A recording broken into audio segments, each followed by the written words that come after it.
So let's talk a little bit about opening meditation. And again, thinking about it as a supervisor, helping a facilitator understand why they're doing this. You inevitably have led many groups already.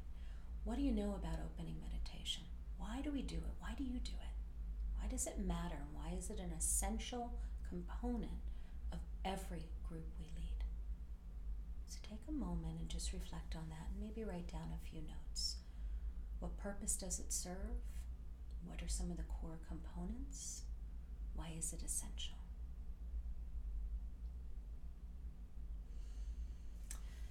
So, what we know is that the opening meditation is really the bridge into the group process.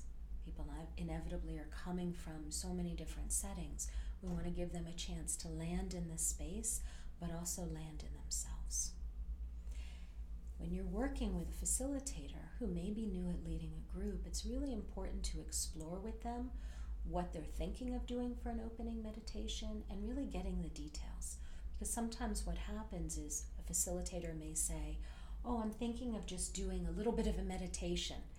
Well, we want to know what that means. We want to know if that meditation is something like soft belly or if they're taking people on a journey.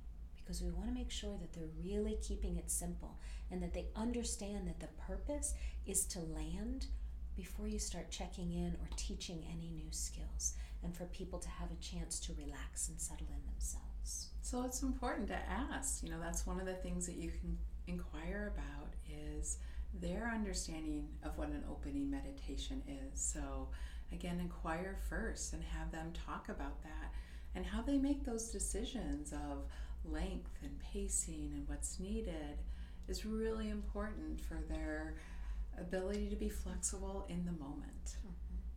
And remembering that the opening meditation, because it's helping people land, ideally would be something like soft belly, but as they get through the group process a little bit and have gotten through several sessions, it may also be some shaking and then breathing, depending on the energy. But you can see that it still follows the same guideline of not opening something new, not taking people on a journey, not something incredibly elaborate, but it is meditative, it is present focus, it is body-centered, and it allows people to be present in the moment in order to start the group.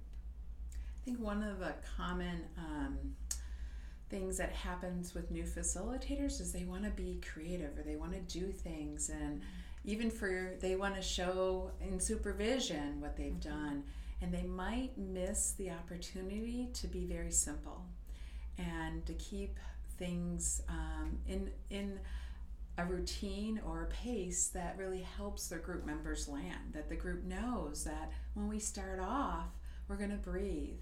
Or if I'm running late, there's going to be that invitation for me to show up and just be in the group and use soft belly for myself to help transition in, because we all need that coming into the group. And coming back to your role as a supervisor, we've spoken before about that balance between inquiring and maybe teaching a little bit and providing information.